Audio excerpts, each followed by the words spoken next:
Lá para mais uma aula de Direito Processual Penal e agora então nós falaremos sobre o título 2 dos recursos em geral. Na aula de hoje, os comentários que nós faremos, nós falaremos sobre o capítulo 1 do título 2.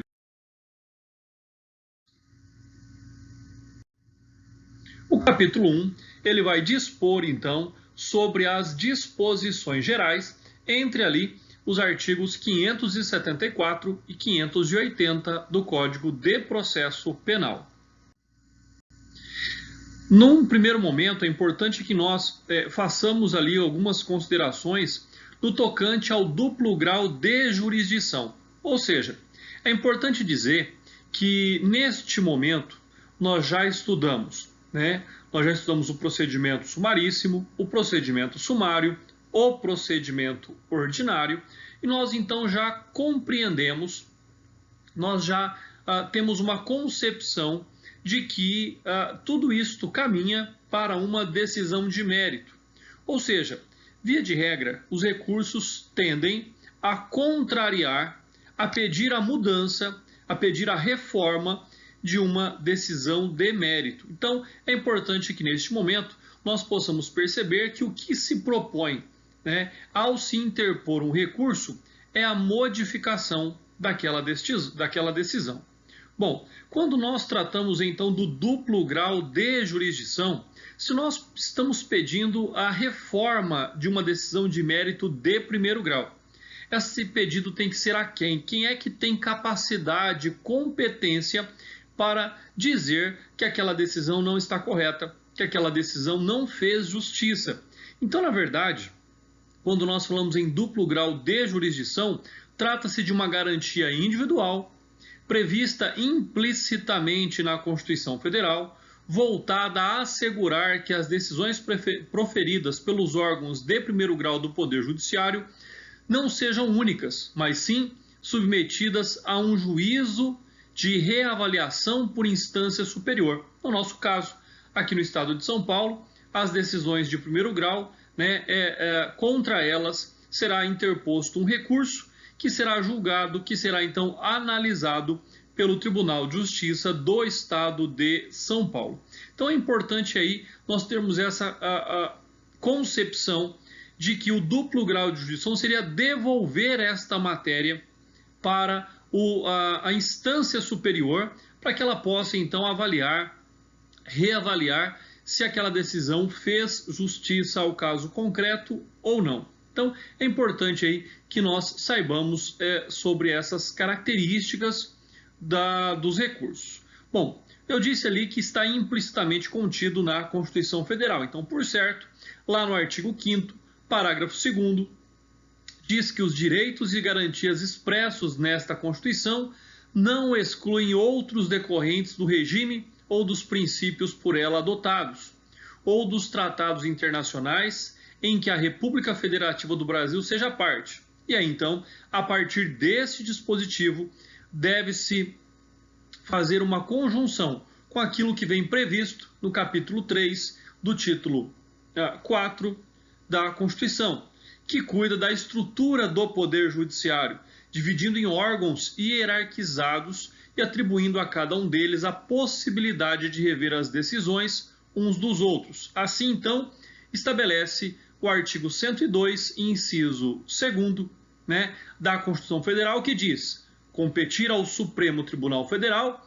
julgar em recurso ordinário. E aí, logicamente, ele vai elencar ali quais são as hipóteses, a que cabe o julgamento pelo STF. Então, são critérios importantes aí para que nós possamos compreender o fato de que existe a necessidade de duplo grau de jurisdição. E aí vocês podem se questionar se sempre haverá o duplo grau de jurisdição. Bom, depende. Se for um processo originário dos tribunais superiores, do STF, por exemplo, que é o nosso tribunal máximo, não tem ninguém para rever aquela decisão. Então, uma decisão dada pelo STF não cabe duplo grau de jurisdição. Senão eles mesmos, não há ninguém que possa rever aquela decisão proferida pelo STF. Quanto ao conceito de recurso, né, a doutrina clássica, e aí eu sigo a doutrina do Dr. Guilherme de Souza Nutti, nos termos do seu Código de Processo Penal comentado, diz que é o direito que possui a parte em relação processual de insurgir-se contra decisões judiciais, requerendo a sua revisão, total ou parcial, em instância superior. Nos termos ainda de Borges da Rosa, ele diz que o recurso tem seu fundamento na contingência humana, na falibilidade da cultura, da inteligência, da razão e da memória do homem. Por mais culto, perspicaz e experiente que seja, assim ainda é importante citar. E destina-se o recurso, então, a sanar os defeitos graves ou substanciais de uma decisão judicial. A injustiça da decisão, já que a finalidade de toda decisão judicial é prover a justiça. A má apreciação da prova, é importante também levar aí este aspecto. As provas, quando produzidas pelas partes, elas passam a ser provas do juízo. E elas têm fundamental importância porque delas depende e vai, logicamente, alicerçar a fundamentação, né? O livre convencimento motivado do magistrado nas provas do processo. A errônea interpretação e aplicação da lei ou da norma jurídica. A errônea interpretação das pretensões das partes e a errônea apreciação dos fatos e das suas circunstâncias. Então é importante que nós possamos compreender de fato o que é um recurso e, logicamente, quais os objetivos deste recurso. E é importante ainda dizer que, excepcionalmente, no entanto, surgem instrumentos com essa conformação, considerados por alguns processualistas como recursos, mas que, em verdade, são autênticos pedidos de reconsideração ou de revisão dirigidos ao mesmo órgão prolator. Então, percebam, não é um recurso se eu estou pedindo para a mesma pessoa que decidiu rever aquilo que fez. Como ocorre, por exemplo, com embargos de declaração. Entende-se que ganhem a denominação de recursos uma vez que possibilitam ao magistrado rever a decisão proferida, mesmo que seja somente para sanar um erro material, por exemplo, nos termos de uma obscuridade, de uma omissão, de uma contradição, ambiguidade ou qualquer outro, podendo, ao fazê-lo, alterar o rumo de que havia sido decidido. Mas, tecnicamente, não é um recurso. São pedidos, né, que são feitos àquele que prolatou uma decisão para que ele tenha a oportunidade, né, desde que instado a isto, possa rever, então, algum erro, seja algum erro material ou algum erro formal contido naquela decisão. Quanto à natureza dos recursos, nós temos muitos doutrinadores que tratam deste tema, mas aí eu cito, por exemplo, a Ada Pellegrini Grinover, Magalhães Noronha ou Scarance. E eles dizem que é um aspecto, é um elemento ou uma modalidade do próprio direito de ação e de defesa. Frederico Marx, por sua vez, que não se trata de uma espécie autônoma de ação, mas apenas o poder de rever decisões proferidas dentro do mesmo processo. Então é importante aí que os recursos tenham essa característica que é, na verdade, prover a justiça à parte que ficou insatisfeita, que ficou inconformada com uma decisão de mérito, né? Ou, logicamente, também uma decisão não terminativa de mérito. É importante ressaltar isso. Quais são as características fundamentais dos recursos, né? Lembrando aí que a doutrina ela pode divergir em alguns aspectos, elencar uma característica a mais ou uma característica a menor, mas nós citamos aqui as características básicas, aquelas seguidas pela doutrina majoritária. Então a primeira delas é a voluntariedade, ou seja, a parte a qual teve ali o seu direito decidido num processo judicial não é obrigada a recorrer. Tem que ser uma decisão voluntária, uma decisão própria, né? Nesses casos, então, via de regra, aquele recurso que depende de forma específica da parte é chamado de um recurso voluntário. Porém, existem circunstâncias em que o próprio juiz que prolatou a sentença submete a sua decisão à instância superior, judiciária. E aí são chamados de recursos de ofício. Nesse caso não existe voluntariedade, mas sim uma obrigatoriedade de revisão daquela decisão. Outra característica, então, é a tempestividade.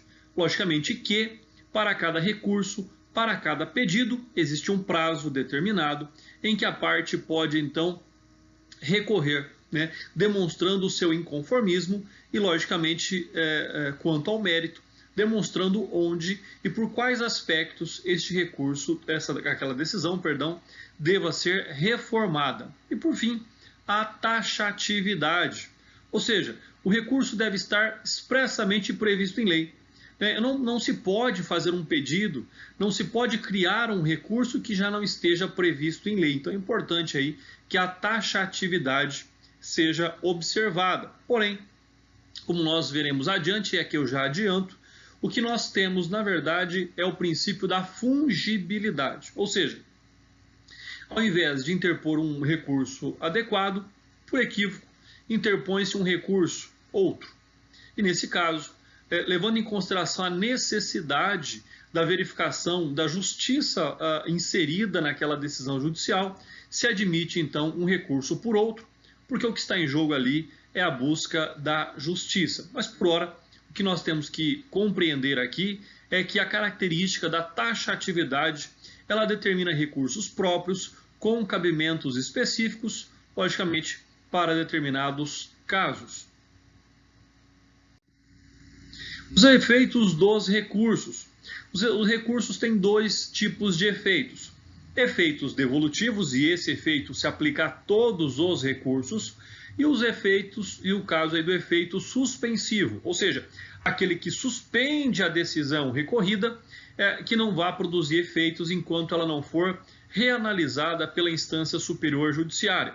Logicamente que aqui nem todos os recursos apresentam a necessidade do reconhecimento da suspensividade dos seus ditames para que ele possa ser revisto. Então, lembrando aí que o efeito da devolutividade sempre se aplica ao recurso. Se devolve ao próprio juiz prolator para que ele possa rever a sua decisão, ou devolve-se à superior instância para que ela possa também analisar aquela decisão de mérito ou uma decisão não terminativa de mérito sobre determinado tema. Porém, no caso do efeito suspensivo, não é uma regra, ele é excepcional, na qual ele tem a finalidade de impedir que a decisão produzida possa produzir consequências. Então, aquela decisão recorrida, ela será interrompida, ela não produzirá efeitos jurídicos até que se tenha uma decisão confirmatória em grau de segunda ou terceira ou, no caso, quarta instância. O que se presume aqui é que ele é excepcional, não é a regra. O efeito devolutivo é a regra geral, enquanto o efeito suspensivo ele é uma exceção.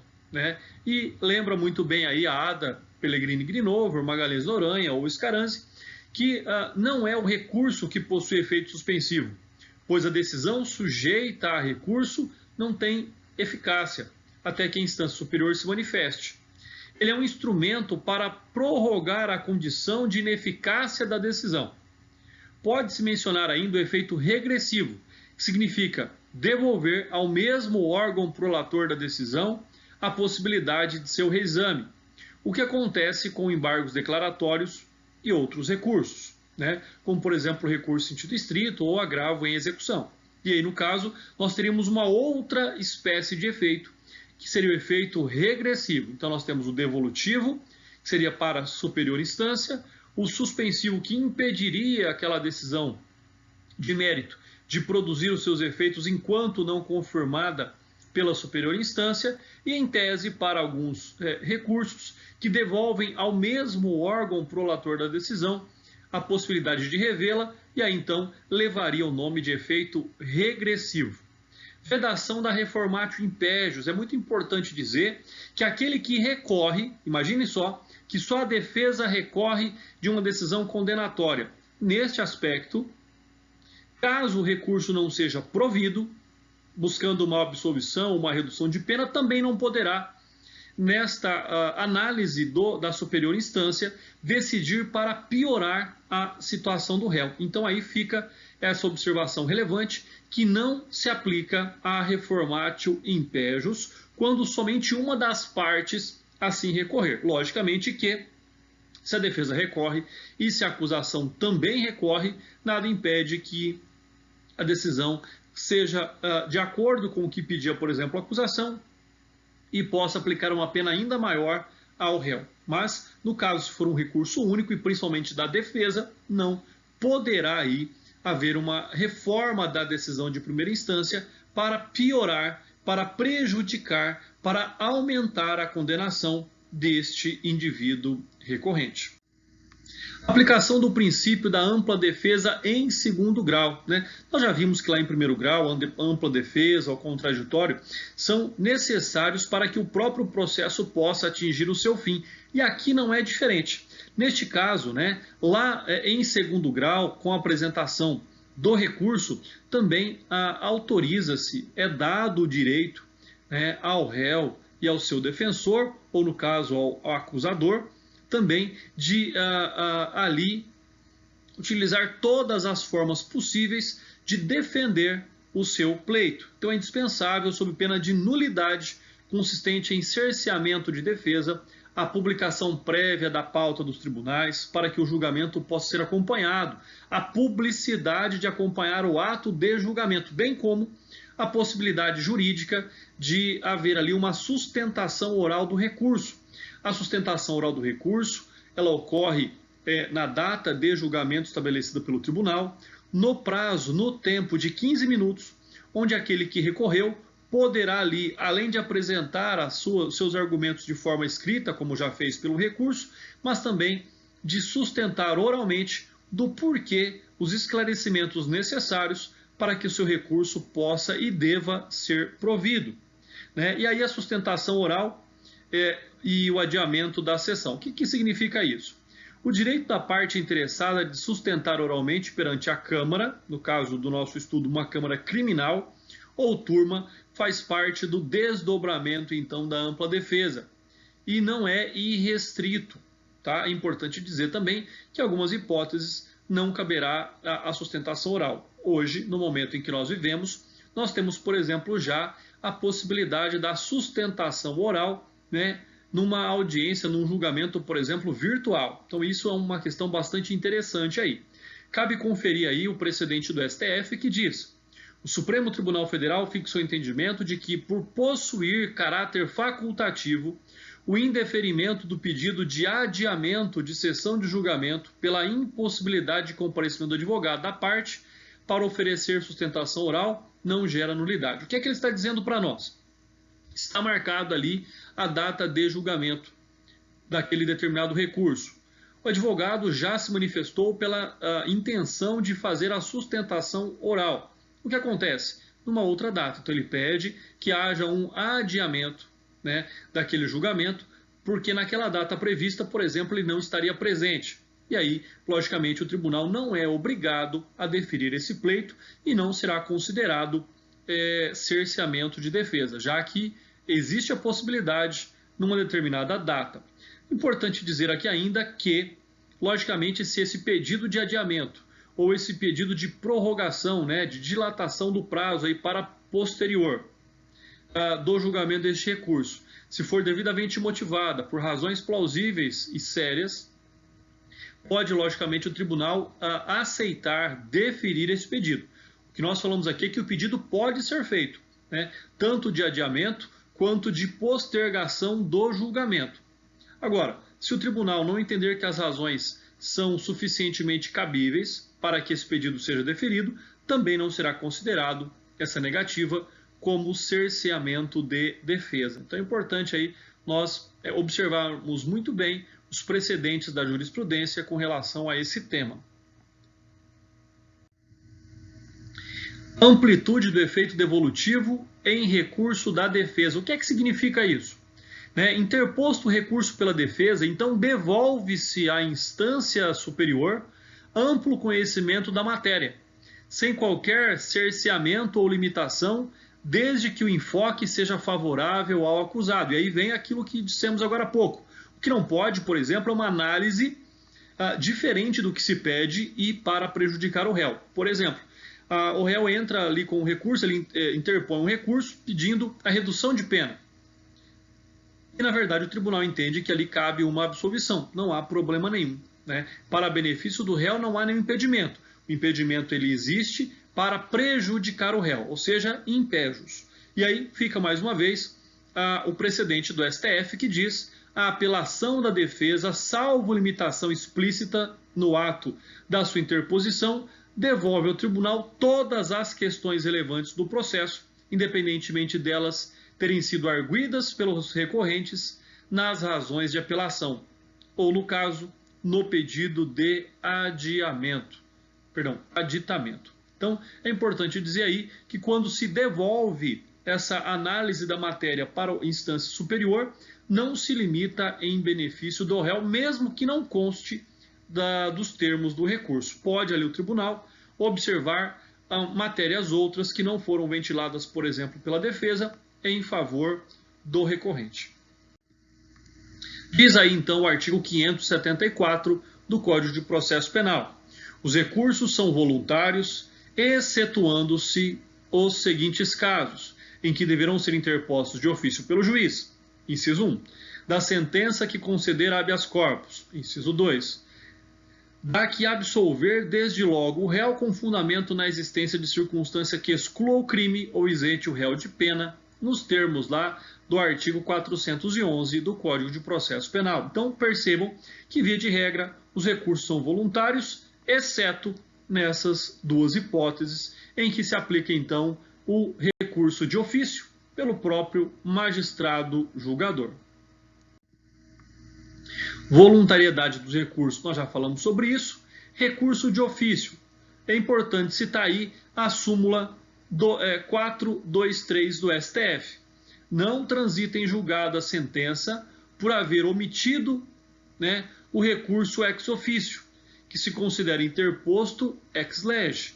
Importante ainda dizer que a posição minoritária da doutrina, considerando que o recurso de ofício está revogado pela Constituição Federal de 1988, particularmente pelo disposto 129, inciso 1º, que atribui exclusivamente ao Ministério Público e a titularidade da ação penal. Assim, caso o juiz considerasse interposto um recurso sem haver qualquer requerimento das partes, estaria agindo de ofício e movimentando a ação penal, valendo-se da ilegítima iniciativa. Lembrando que esta é uma posição minoritária da doutrina. Portanto, o recurso de ofício ainda existe nos termos do artigo 574 do Código de Processo Penal. O artigo 575 do Código de Processo Penal, então, diz: não serão prejudicados os recursos que, por erro, falta ou omissão dos funcionários, não tiverem seguimento ou não forem apresentados dentro do prazo.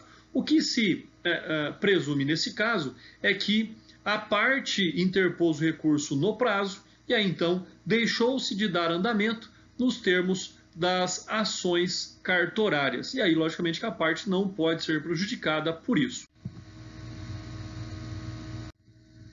Diz aí então o artigo 576, o Ministério Público não poderá desistir do recurso que haja interposto. Pessoal, é importante dizer que o Ministério Público, da mesma forma que ele não pode desistir da ação penal proposta, mas lá no final ele pode pedir a absolvição, nos recursos ele também não pode desistir após a interposição, porém, ele poderia se manifestar lá, por exemplo, na sustentação oral do seu recurso, pedindo a desconsideração do mesmo, ou, na verdade, pedindo ali que ele não seja provido, desde que ele considere que as razões que ali estão expostas não sejam, de fato, a busca da justiça. Mas desistir após a interposição não é possível ao Ministério Público, já que para a parte que o interpôs, ela pode desistir a qualquer momento. Não há impedimento à parte que tem interposto um recurso em desistir do mesmo, enquanto ao Ministério Público,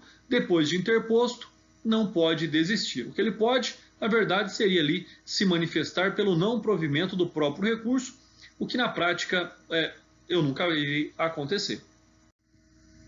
O artigo 577 do Código de Processo Penal diz então para nós que o recurso poderá ser interposto pelo Ministério Público ou pelo querelante, ou pelo réu, seu procurador ou seu defensor. Parágrafo único. Não se admitirá, entretanto, recurso da parte que não tiver interesse na reforma ou modificação da decisão. Então é importante dizer aí que, no caso de um concurso de agentes, aquela que teve o seu pleito atendido não poderá recorrer, já que não há o que se questionar, né? E lembrando bem ainda que a interposição do recurso nada mais é do que a demonstração, a arguição de interesse em recorrer de uma determinada decisão. Como advogado criminalista, o que acontece? Na prática, tem-se uma sentença condenatória, o réu ele é intimado da sentença condenatória e lá o oficial de justiça já vai questioná-lo. Olha, o senhor tem interesse em recorrer? Se o réu disser, manifestar por escrito ao oficial de justiça que ele tem interesse em recorrer, esta já é a interposição do recurso, cabendo ao advogado apenas a apresentação das razões recursais. Mas a interposição já foi feita pela própria parte quando ela demonstrou, quando ela então declinou a vontade em recorrer, ou logicamente demonstrou ali o seu inconformismo com aquela decisão de mérito, no caso do exemplo de primeiro grau. Diz aí ainda a súmula 705 do STF.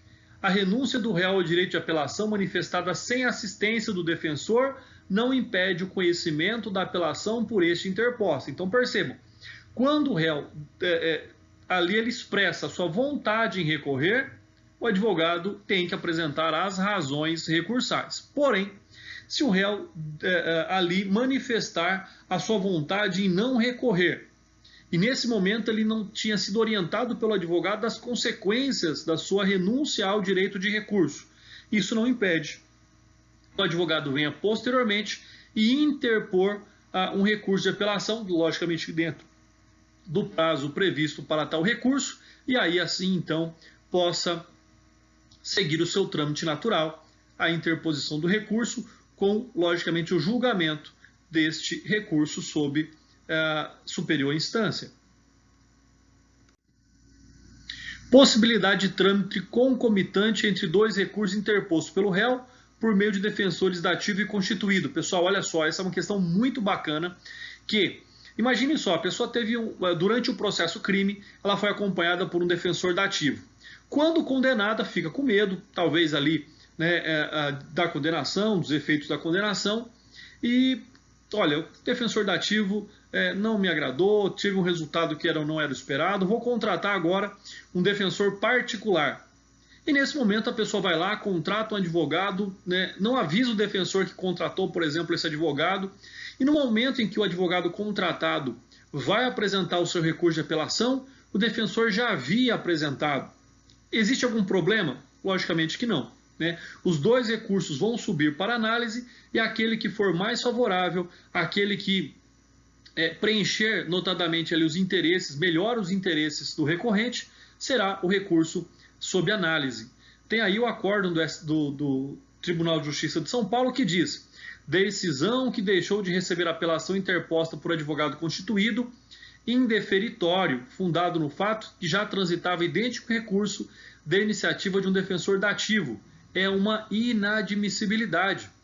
A ofensa aos princípios da ampla defesa do contraditório.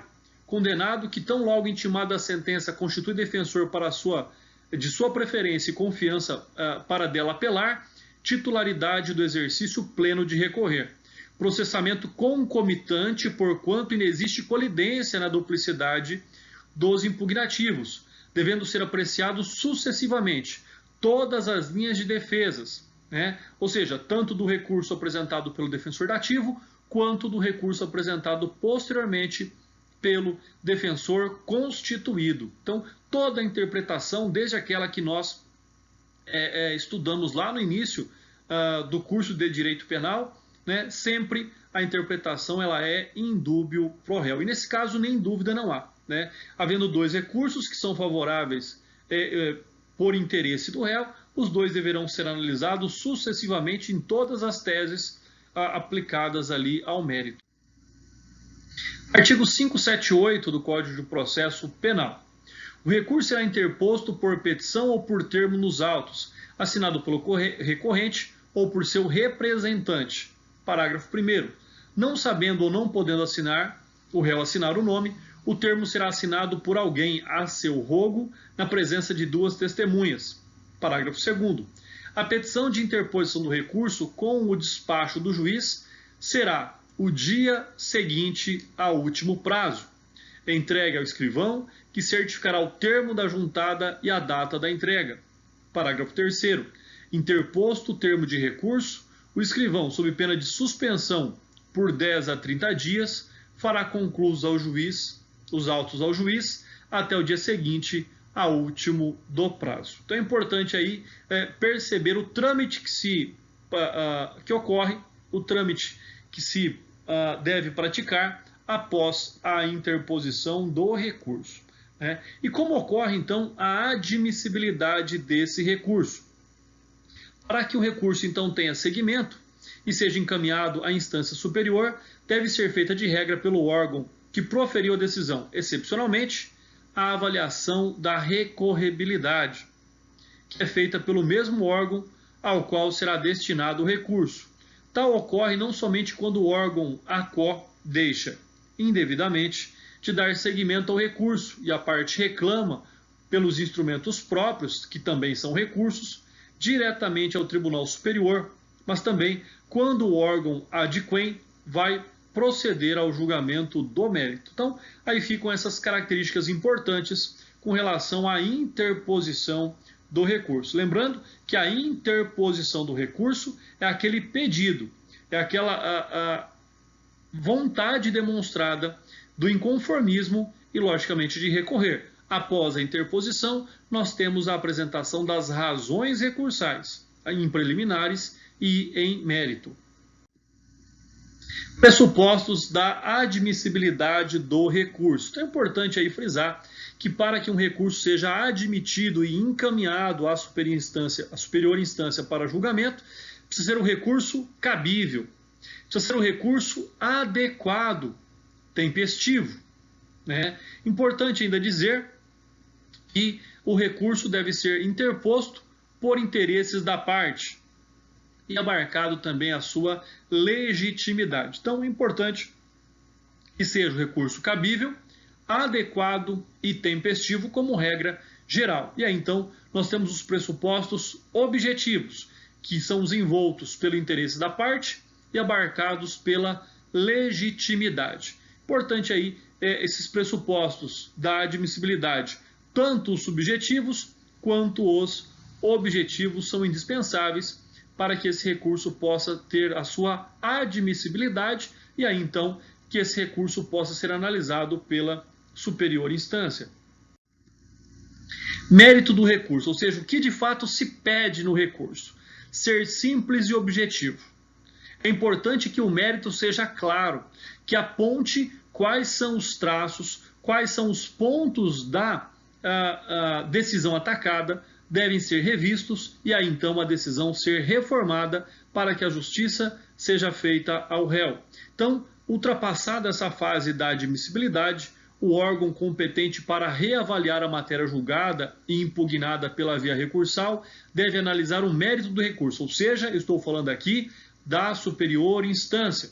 Significa dar-lhe ou não provimento.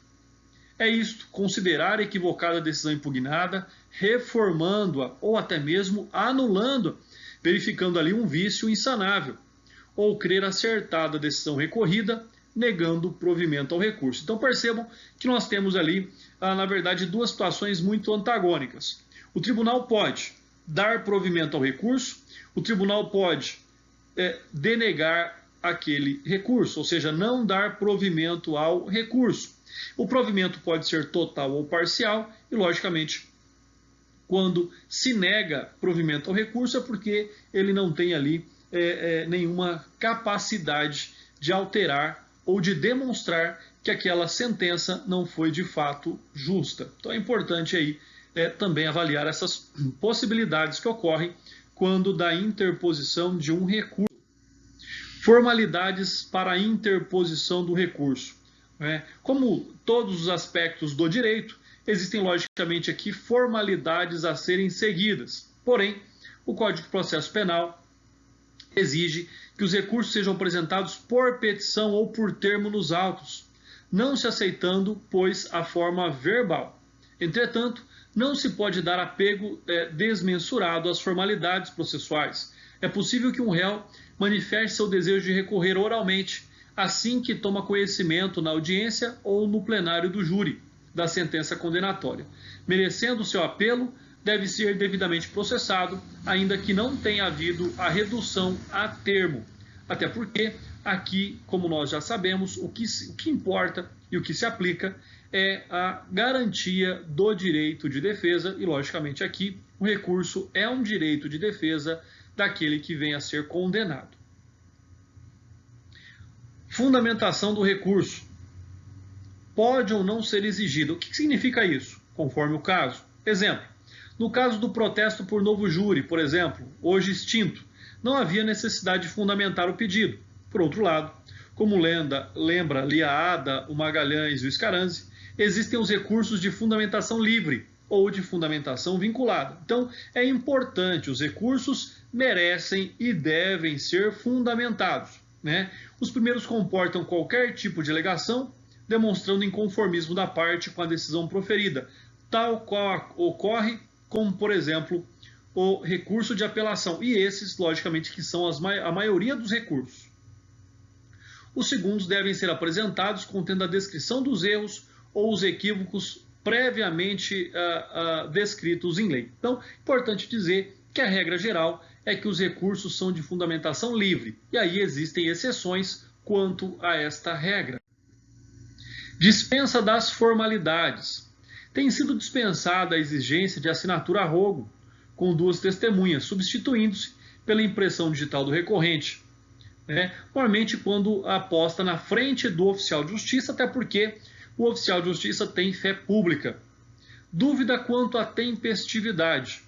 Deve ser decidida sempre em favor do processamento do recurso, visando-se com isso a assegurar o duplo grau de jurisdição e a ampla defesa, normalmente quando o interesse em jogo é do acusado. Então, havendo qualquer dúvida quanto à tempestividade do recurso, logicamente que aí será interpretado em favor do réu, ou seja, pelo processamento do recurso. Com relação aos impedimentos ao processamento ou conhecimento do recurso. O primeiro deles é a própria desistência. O segundo deles é a renúncia.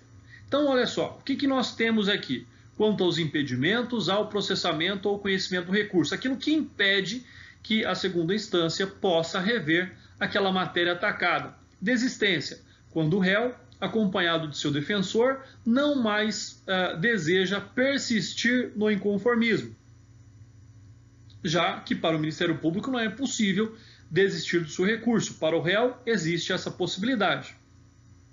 Com relação então à renúncia, antes mesmo de ser apresentado, pode a parte sucumbida manifestar o seu desejo de não recorrer da decisão. Então, renúncia já manifesta de que não tem desejo em recorrer, enquanto a desistência, esse recurso já foi interposto e a parte então deseja desistir daquele recurso já interposto. Artigo 579 do Código de Processo Penal. Salvo a hipótese de má-fé, a parte não será prejudicada pela interposição de um recurso por outro. Parágrafo único. Se o juiz desde logo reconhecer a impropriedade do recurso interposto pela parte, mandará processá-lo de acordo com o rito do recurso cabível. E aí é onde existe a descrição legal do princípio da fungibilidade recursal, ou seja, o juiz aceitará, processará um recurso por outro, o incorreto por aquele que seria correto, já que o que está ali é o interesse da parte. E a parte não pode ser prejudicada por uma conduta incorreta que demonstra desconhecimento do seu advogado. Então, a conduta do advogado nesse aspecto não pode prejudicar o réu. Então, aí aplica-se o princípio da fungibilidade recursal. E por fim, nosso último slide, já finalizando aqui o nosso estudo, diz o artigo 580. No caso do concurso de agentes, lá nos termos do artigo 25 do Código Penal, a decisão do recurso interposto por um dos réus, se fundado em motivos que não sejam de caráter exclusivamente pessoal, aproveitará aos outros. Então, seja, mesmo aqueles que não recorreram, mas se o recurso de um deles for provido e for um caráter comum a todos eles, for uma circunstância comum a todos os réus, estes também serão beneficiados por esse efeito extensivo do recurso de um dos réus. Se for favorável, será aplicado aos demais. Pessoal, essa foi mais uma aula, alguns comentários ao Código de Processo Penal. Mais uma vez, espero que vocês tenham gostado, que tenha ajudado aí nos estudos. Bons estudos e até a nossa próxima aula.